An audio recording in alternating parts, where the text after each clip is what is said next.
Good evening everyone, and welcome back to Chaosville, and here I shall be your master of horror for the evening, lying in bed mod. So I hope you enjoyed the last couple of episodes with Tyser and Miles.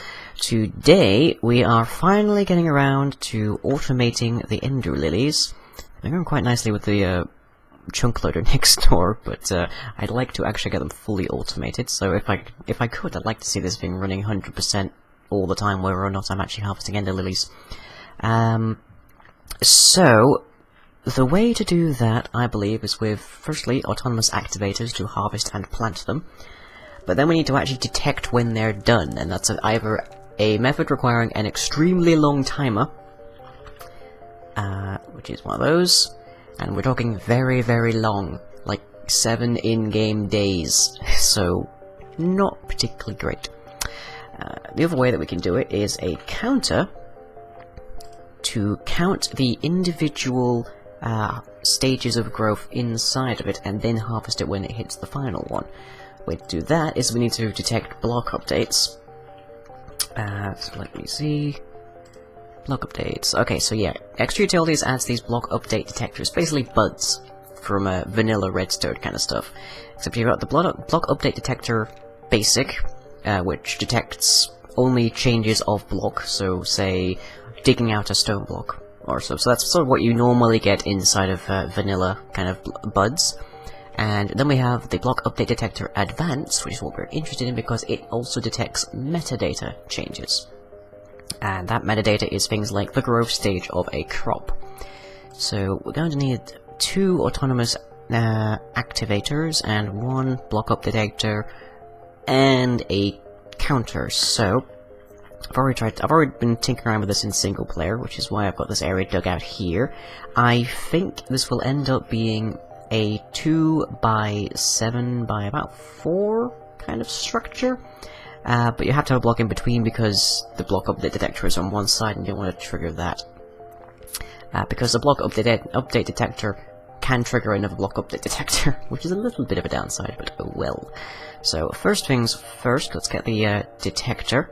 That requires the basic one, which requires a sticky piston, redstone, and some stones. So let me see, do I have any sticky pistons running around spare? No, I do not. Of course I don't. That's fine. Doop. Okay, so let's just grab some woods. Doop and doop like that. And the server is being a little bit on the laggy side tonight. I don't know exactly what's causing that. But it hopefully won't stick around for too long. Doop doop. And wood goes at the top. Why did I forget that? There. And let's see, we also need some iron. Let's grab that. Fortunately, I still have a heck ton of iron due to the factorization that we're using. Okay, and like that. Gets us 2 pistons, and we should... or yeah, really weird tonight. We should have a bunch of slime left over by courtesy of our byproducts on the witchery side of things. Oop. Okay, and then it's 2 up there, and I'm going to need a couple of redstone torches, probably. Was that cobblestone or stone? Violet, andesite, red granite, black granite, cobalt. Yeah, that's stone. That's fine, we can happily cater to that. Boop. And beep. There. And yeah, meanwhile we do have some stone left. Doop. Doop. And I'll put that in there again. And we are getting a bunch of useful ingredients out of the witches. Now that we have a witch spawner over here, which just happens to include some sticks. It also includes spider eyes and sugar. I don't know if it includes. Pretty sure it doesn't include mushrooms, but that's like 90% of the ingredients for making fermented spider eyes. Which is part of this curse. You may have noticed me trying to work this in the course of the last couple of episodes. It kind of bugged out because I did it a little too quickly after setting it to a storm, because this is still a fairly small altar, and it doesn't recharge as, well, it recharges max speed, minus having a dragon egg nearby, but still kind of small, so I left it a little too short between trying to actually curse the guys.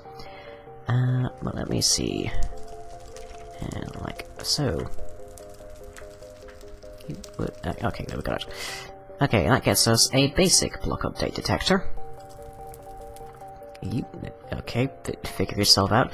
And oh, we're out of power, but that's fine. We can fix that because we presently have 24, because having 12 of these ender lilies running is quite enough for our needs. Did it actually go in there? Yes, it did. It's just taking its time because this was running. Okay, so yeah, it's just needing to recharge that first. Give it a moment, it'll figure out. There we go, okay. And now we need 4 blocks of redstone and 4 stone. 2, 3... I think 4. Doop, doop, doop, doop. There. Yeah, it's really weird to play with lag again. It's been ages since I've had to worry about lag all that much. Okay, let me see, what else is going on? Well, Timothy started his new series, so I hope you're enjoying Fallout New Vegas with him. Was a bit of a pain to get him to actually start doing anything, because he's still... how should I put this? Still a bit miffed about the whole situation that happened with GLaDOS. He kind of wishes I had told him about that whole situation ahead of time. So is this here? No? Is it not there? No, because it's in that slot. Okay, so Automators activated there, endstone there, update detector there. Let me see, if I grab this now I can start demonstrating how this goes together. So here we need redstone. Has to be redstone. If you use red ally or put the counter right next to this, then it triggers an update and causes it to keep going along in an endless loop. So you need redstone there. Counter here. And then we give it a little bit of space so that it can come around. And then we need to go up and put some red ally wire on this side. Let me just actually stick this redstone down. Yeah, see, redstone there triggers it, but it doesn't trigger it as part of the metadata, so that's fine. I'm just gonna do a piece of redstone there. Have I actually brought this one too far in, I wonder? Possibly, possibly. Okay, well that's... I'm always happy to save some space. Oop. Oh god, this is mildly hilarious. Right, stick that there. And let us bring this back up. So now, this needs to come up and over to there in such a fashion that it does not trigger the block update detector. And such that we can actually get some wires over to that way, so that we can trigger the other little piece here, which will, the other Automators activator, which will break the Ender Lily, and then we have a vacuum hopper on the side here, which actually does the grabbing of items and sorting them out into places. Okay, so let's see, Automators activators are probably our next step. So what do we need for them, oh mighty NEI? We need more pistons, some tin, and some pneumatic servos, which are just iron, redstone, and glass. I think we have some glass left over in here. Yes we do, we have enough for about 3 of them. That's fine. Let's see, let's grab some iron. And we're gonna need a bit more redstone every way, so I'll grab like 3 or 4 of that. Oop, if I can.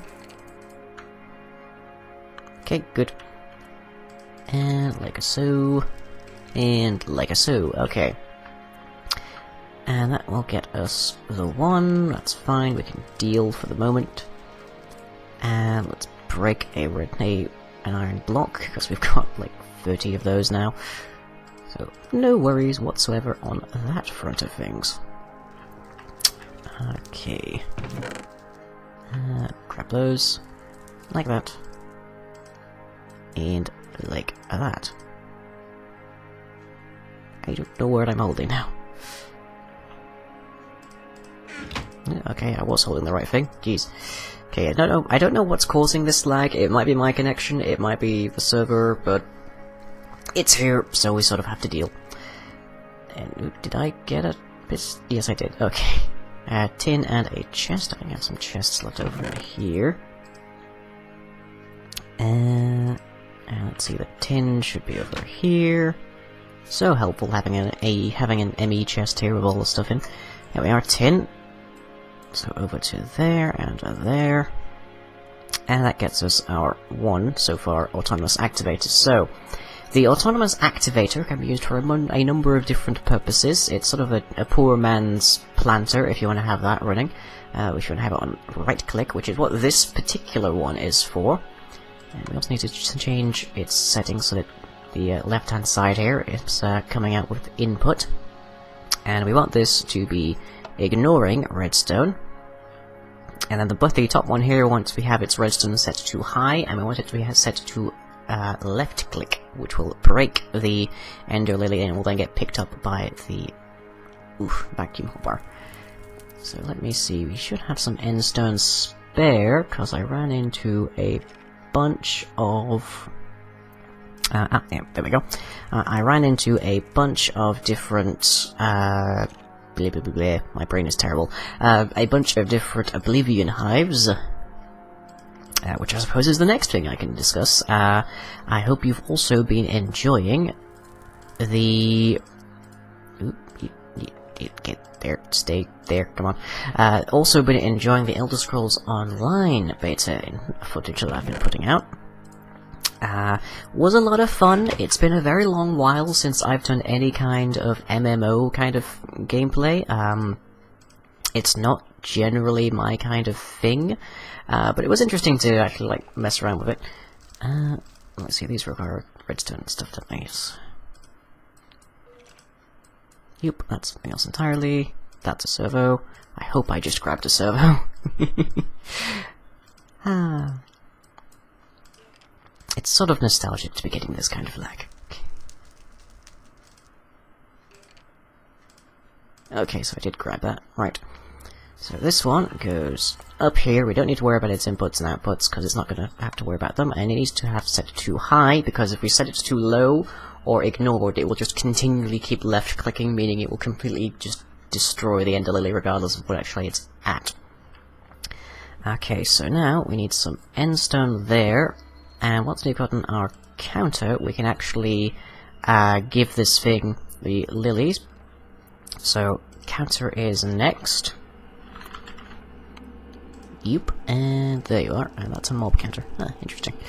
Okay, so we're going to need a pointer, 2 cathodes, a bit of plate. I think I have a bunch of this stuff left over. I got a timer there. Plastic sheets for my battery loaded. I've had an interesting change of texture. But it looks like there we go. Got 3 circuit plates. You make these by cooking stone again. So let's put some of those back in. And you get a bunch of them. I think it's like, yeah, it's 2 per, so... is that in there? Is it not in there? There it goes. Okay, eventually. And I think the metallurgy confuser had a texture shift around. Yep, that looks good. You can now see more clearly that there's the power bar on the right, and there's the charcoal building on the left, and the colors. Looks pretty nice. Okay, there's 8. That should be all we need for the moment. So let me see. We need to have 2 of these, like that, and then we're also going to need a few torches, actually. So let's do that. And cathodes are just the plates with that, and anodes require, well, the pointers require a block of stone on top still again. So I do that. Okay, there's our pointer. Our pointer. Okay, and wires. Doop, doop, doop, doop, and doop. There we go. Okay, so the counter has a positive side and an add and a subtract side. And Is that going to go around? Yes, that's perfect. Okay, so... Oh, wait, hang on, is that backwards? That might actually be backwards. Okay, no, I think that's... Is that right? I'm no longer certain. Okay, well, anyways, you put power into one side, it adds, put power into the other, it subtracts.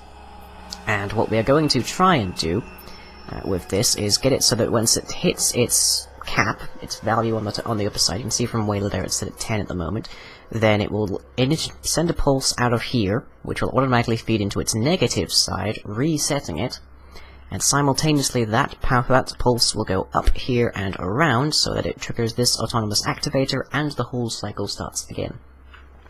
So this needs to be set to maximum 9, increment 1, and decrement 9, I believe it is. Or decrement 8. There are 9 stages, but this thing's going to start off one higher because of the breaking of the Ender Lily. So it's presently at value 10 of 10. So we need to give this thing a quick pulse. Oh wait, no, hang on, we need to feed this thing's output into it, don't we? And that's not hard to do, because we have a bunch of red ally wire. We're also going to need this repeater, because the pulse that this creates is not very long. Doop. And a doop. Okay, so just using this for vertical wires. There it goes. Okay, so it's counted itself back down because it was providing power into here. So now every time this detector goes off, it increments this 1, which means we do need to get this thing to be at 2 when this lily is in, so we need to get rid of that. I think. Okay, so yeah, now it's at 1. Which it should be when this thing gets planted. Well, it should be when this thing gets broken. So we place that down, and it has incremented to 2. It now has to go through the remaining section. So this is stage 1 of 9, meaning there are 8 more left. So 8 pulses later, then this will be triggered and it will harvest. So on that note, let's get the redstone running over to here soon. Not very soon, because this is a very slow counting. Okay, and let's plug that there. I'm just using vanilla basic redstone here, because it's cheaper than to make more red ally wire, so it's a little more expensive. I go cheaper, there we go. So now we need a vacuum hopper here, and an item duct on the side to filter the Ender Lily seeds into the autonomous activator, and then the ender pearls into like a chest or wherever we should want it. So let's see, I should have some item ducts around. Yep, there they are.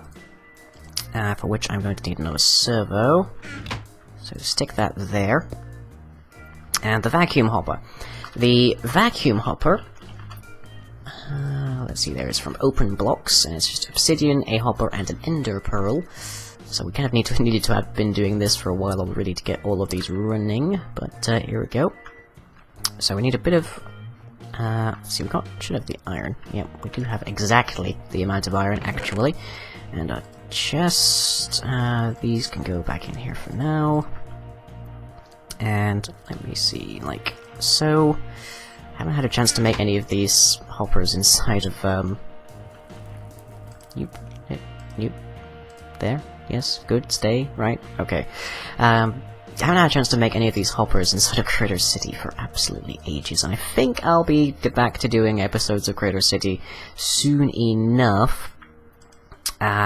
But as I say, I've been very, very busy with all manner of things, and Crater City was a little bit hard to do. Oh, tossed it. Crater City was a little bit hard to do of late because it meant that I was mostly just building the iron farm for ages, because that's the only thing I can do, more or less, right now. Okay, stick that there. So the vacuum hopper, as you can maybe tell from the particle effect here, sucks things in.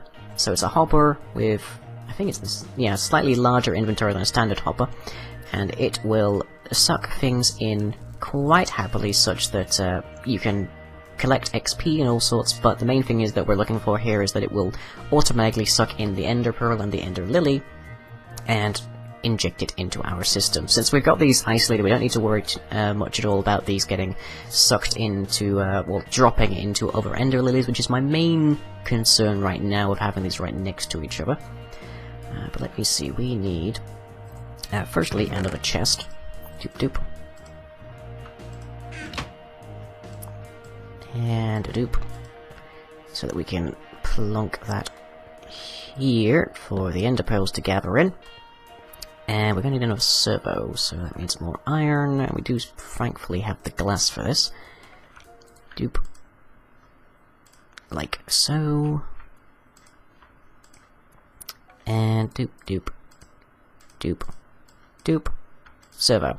So the servo lets us basically use this in... What am I hearing there? I presume I'm hearing that fire.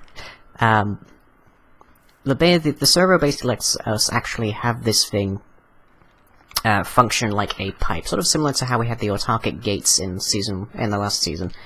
But for that we need a crescent hammer to tell this thing what it needs to be pulling out and what needs to be going where. So, yoop.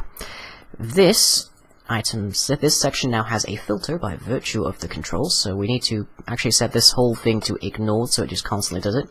And then we need to whitelist Ender Lily seeds. So it's automatically pulling stuff out of the vacuum hopper. So what it will find is, hey, I've pulled out an Ender Lily seed. That can go anywhere, but it can specifically go into this one, so that gets priority. And then the Ender Pearl will go into this chest. And that, I believe, is this whole thing set up. So that is one of them. As I say, you can't have these right next to each other because then you would have, firstly, this counter on this side, which would mean every time one counter next to it triggers by sending a pulse into this block, then it would also trigger the negate from that one, so that would just keep resetting the counters all along. And there's a worry of when you're setting these up that you'll accidentally trigger the update detectors, which will mean you'll have to work out the counter all over again. But now...